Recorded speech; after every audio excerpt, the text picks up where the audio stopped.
Hello, welcome to Pete's Garden episode 18. I decided that as I did a June garden tour, it's now about time that we did another garden tour as well, and here it is. So if you could like, comment and subscribe, that'd be great. Thanks very much, and here's the time lapse.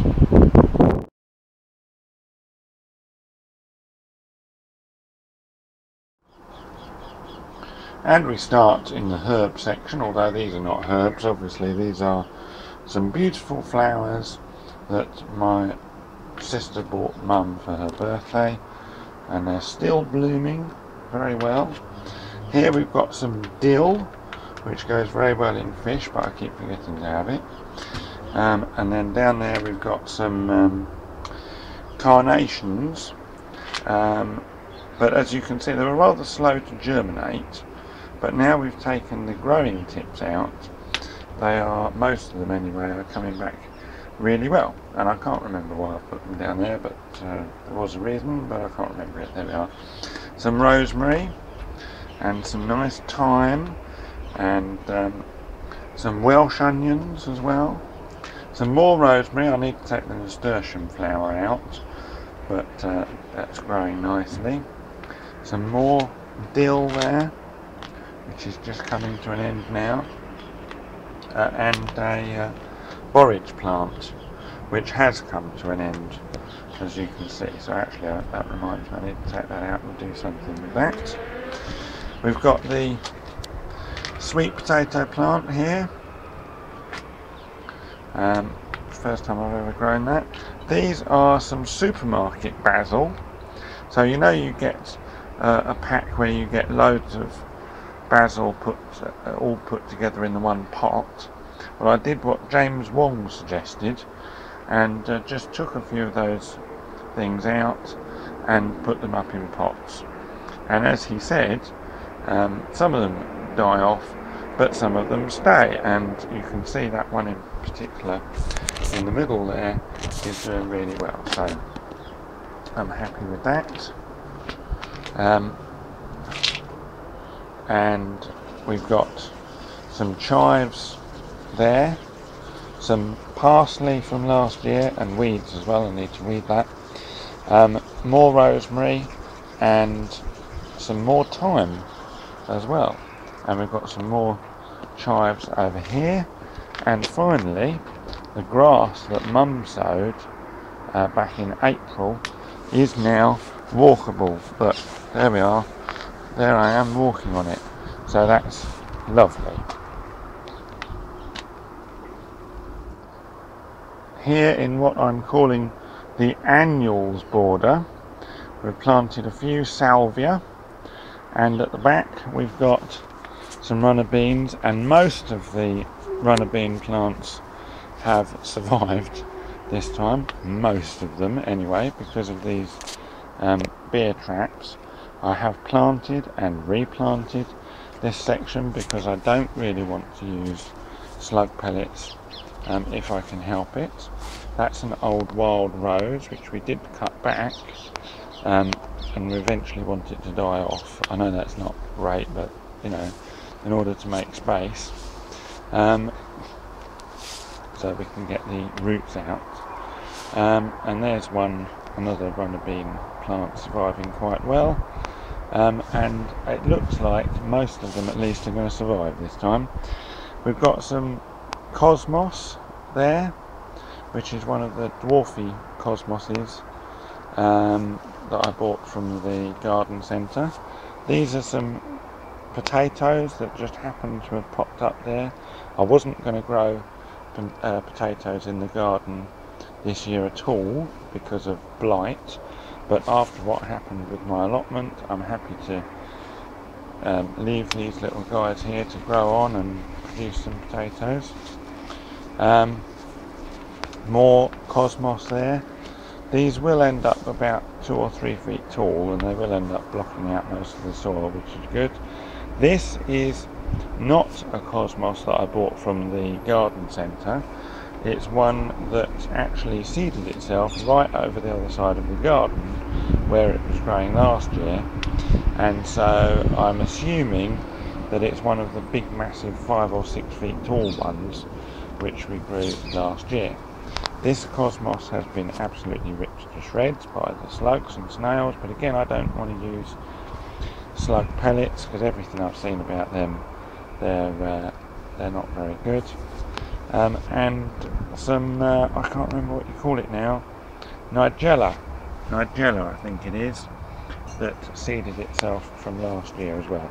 This bed, one of my last sort of planting jobs for this year will be to absolutely fill up this bed and put some more annual flowers in there, but at least there is a bit of colour in there at the moment, and there's some more cosmos, one of the garden centre cosmoses right there.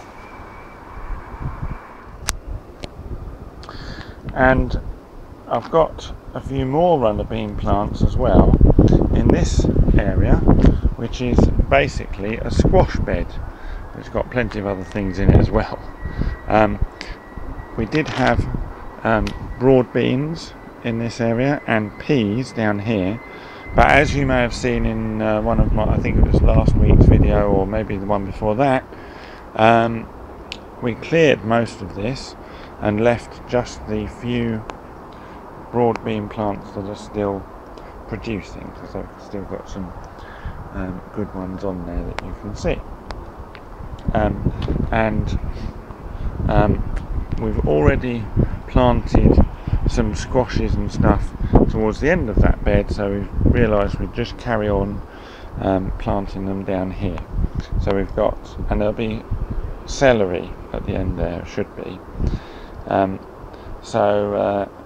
We've got a butternut squash plant there, and that one on the other side is a cucumber, so broad bean still. Runner bean. There was a pepper in the middle, so I thought it was an extra opportunity to put some sweet peppers in. A couple of broad bean plants there.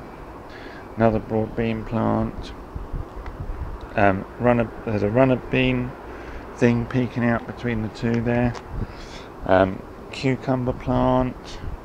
Some lettuces which we haven't quite got round to eating yet, but we will do, because as you can see they're running to seed.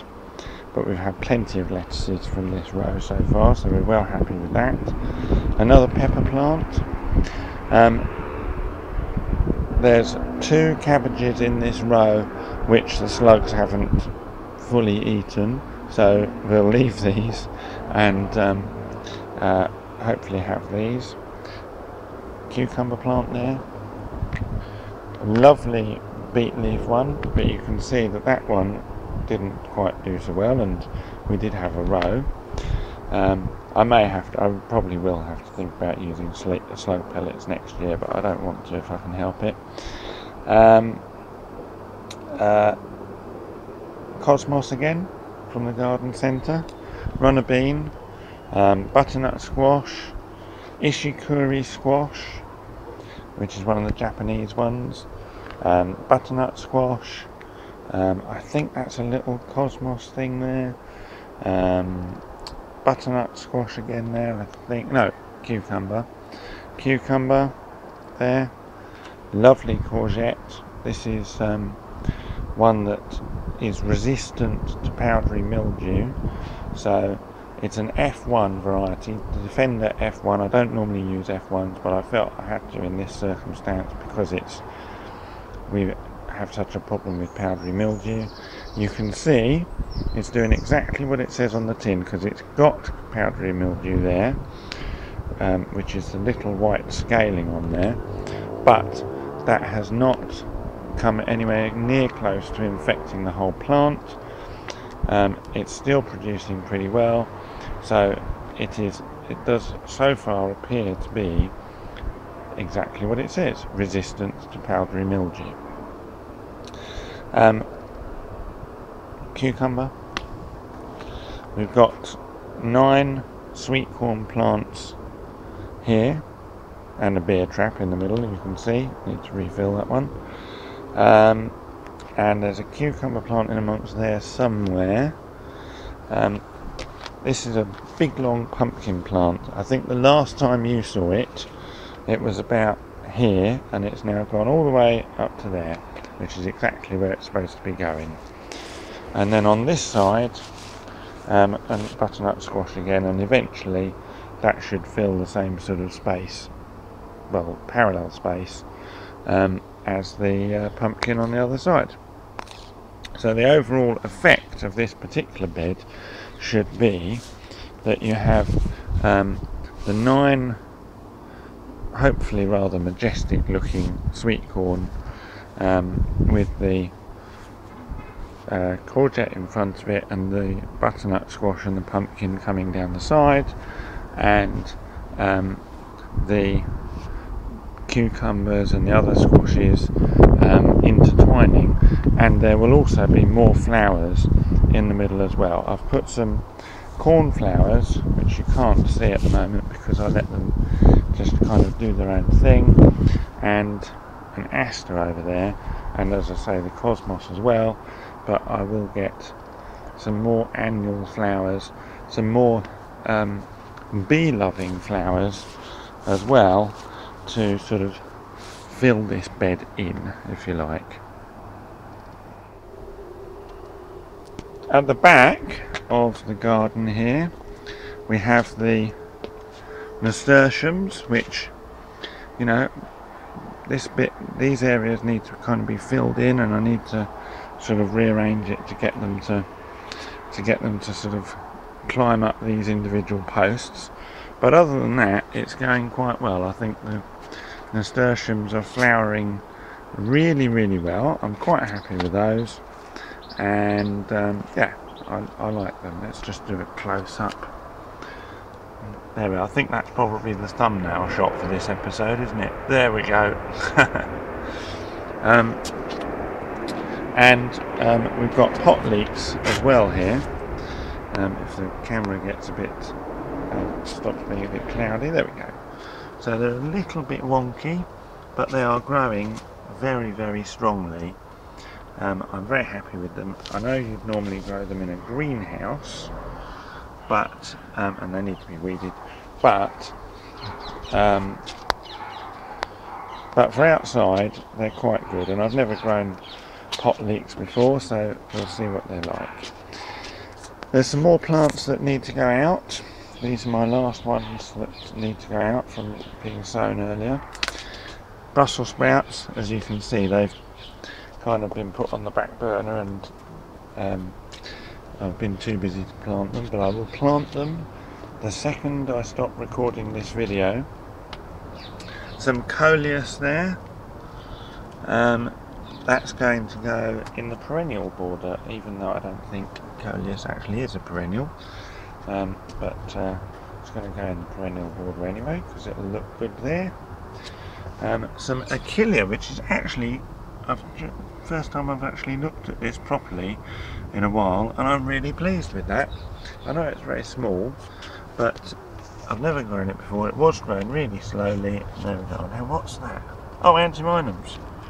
Okay, yeah, they were really slow. I think the compost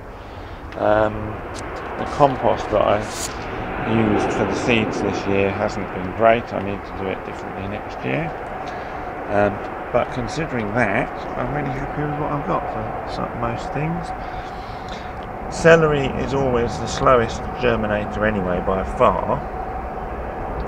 But I've got a few bits there, and those bits that are really small are actually a little bit bigger than they were, so I'm happy with that. Enothera, that's not Enothera, that's Enothera, and that is rosemary, isn't it? Yeah, that's rosemary. And more antimonum in there. But this is bergamot, not Bergerac, bergamot. And that's a herb. Parsley there. So I won't go through them all, but there's a few other bits there. Antirrhinums, the rest of those are antirrhinums there that are all looking really small. These are all spring bulbs, daffodil, and what's the other thing? Crocus. That's it. Couldn't think for a second there. and they're just waiting their turn. In the winter they'll be brought back out again onto this patio area here. The strawberries, now they had wood lice because they used to be at the other end of the garden next to the bathroom. The bathroom has a damp issue, there's wood lice in there, and so that's why I moved them down here. But some of the wood lice I think has buried itself in the actual compost. So in winter I will be taking these plants out, taking all the soil out, replacing the soil with a lot better quality compost, and replacing the pots as well, or not replacing the pots but cleaning them through very thoroughly to make sure there are no little insects or anything like that, like the wood lice, that can then come out at night and eat through the strawberry plants. Petunias in my dad's old watering cans there,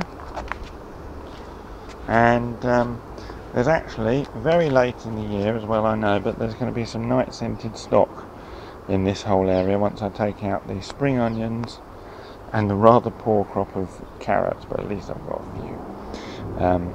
So I'll be putting night scented stock in there to see how to see if I can get a good flowering of that before the end of the year.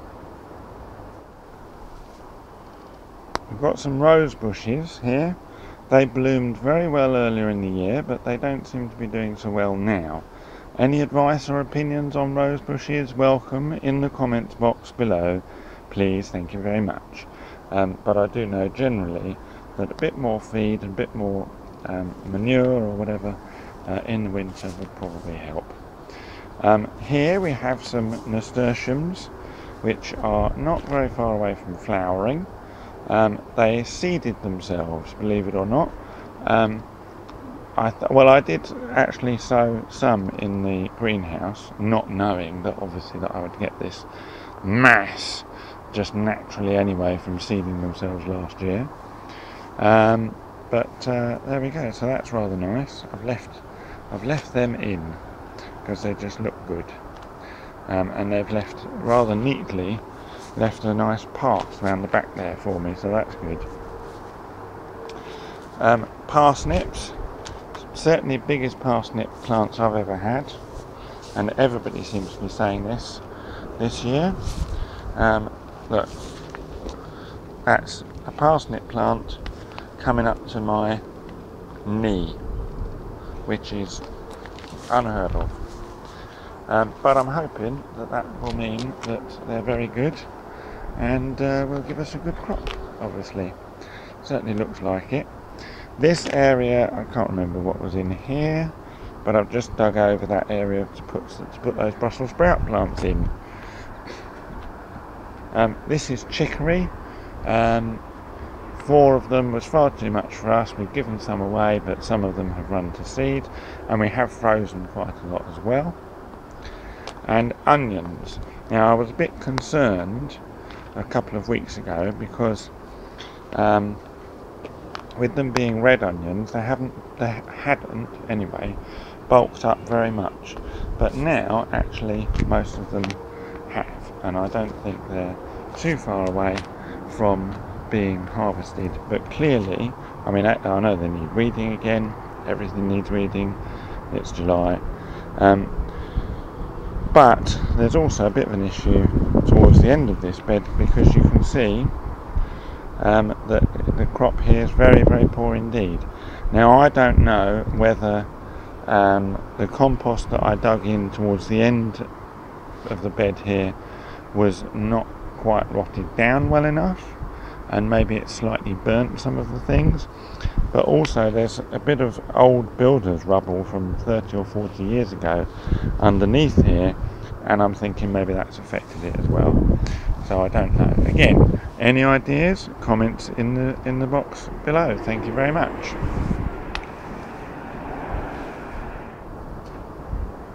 So the perennial bed.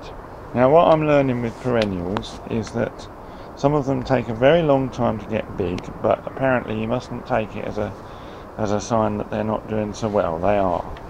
There's the cat mint, and apparently when that's really big the cats will love it, and I'm trying to draw them towards this end of the garden and away from the nest box at the end. Whereas we've got some other things here. I think that's Eryngium, or it might be Echinops. No, it's Echinops. Echinops ruthenicus. That very small thing. Again, very slow growing, but apparently it's doing okay. Some nasturtiums, they're obviously not perennials, but they seeded themselves, so I've left most of them in. This is it's a liatris, and that's actually speeding up its growth a bit. You wouldn't believe it if you look at it, but it is. Roses, now again, just like the ones at the end, they bloomed a lot and then they stopped blooming for a while, although you can see that one there is coming back. Let's zoom in on that one. Yeah, it's rather nice, isn't it? It looks like something is actually surviving by the end of this old tree stump as well, because again some where is it? Echinops. Again, that's putting on a few leaves now. More nasturtiums. This is, I can't remember what it is. Oh well, it's something anyway. It's one of the I think it's Eryngium, and no, it's not Eryngium. It's definitely not Eryngium actually. It's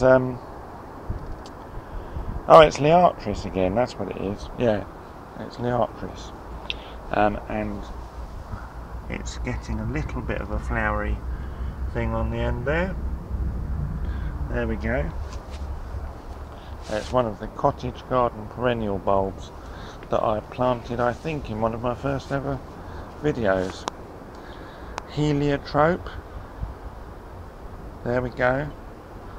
I don't know what to do now, because some of those things are deadening.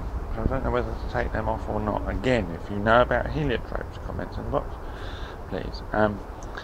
Very nice smell to them, those. Potentilla, that's coming along really well. Yeah, a few more things in the back here. Oh, there's another Echinops. There's some flowers coming through from my neighbour's garden as well. Echinacea, and then at the end, or further up there, we've got another Echinacea in full bloom, which I've only just noticed, so that's nice. And then here's the star of the show at the moment, delphiniums, which I only planted yesterday or the day before, and something else, I've forgotten the name of it. Oh, coreopsis. Yeah, I'm looking at the label. Coreopsis as well. So there we go. So we've got more Echinops and Eryngium dotted around everywhere. There's an Eryngium that had the thing snapped off. There's one that didn't, but grew a bit wonky. So these are all just developing themselves. They'll grow back much better next year, no doubt. There's a really majestic looking, I would say, Eryngium there, with one flower in full colour. Look at that. That's nice. There we go. And a few of the lupins that I put in that were my bulbs were eaten by the slugs and snails. Most of the ones that my neighbour gave me hadn't been. And there's a Niphophia, a red hot poker, doing rather well, and another one doing really well there, and another one behind it as well. So the perennial bed is starting to come along, and it's starting to look, you know, something similar to what I actually want it to look like, which is always good.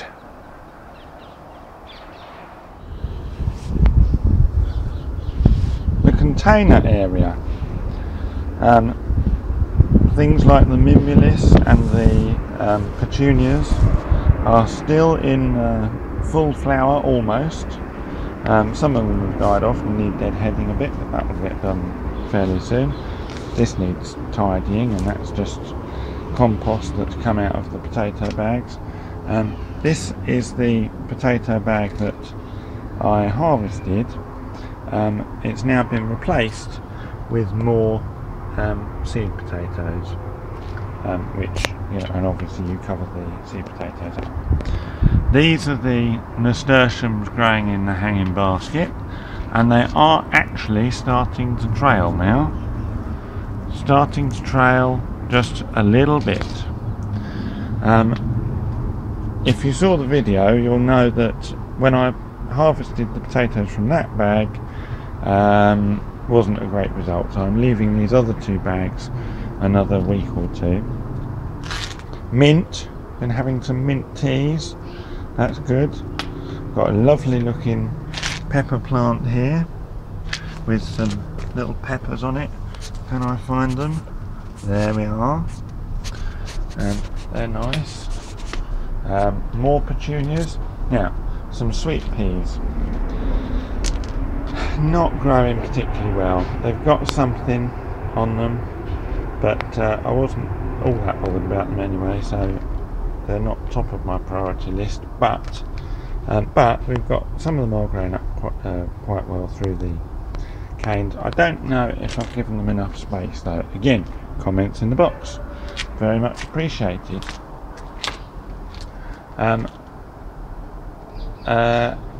Tomatoes. I had to think for a second there, the heat's getting to me a bit. You know, very nice looking, very happy with that. But these two are the same variety. This one's not got any flowers on it, and this one has got some actual tomatoes on them, on it. Look. So,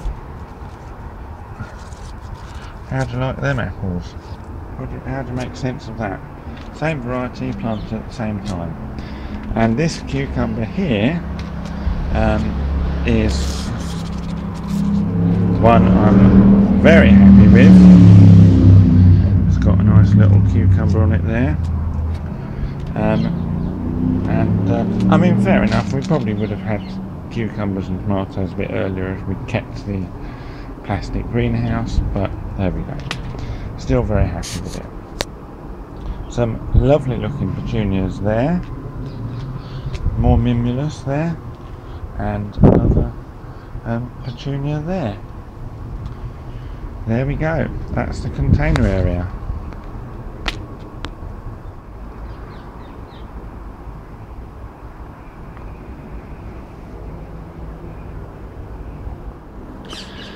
So that's it for this episode of Pete's Garden. Thanks for watching. I'll be back with another one very soon, in the next few days probably.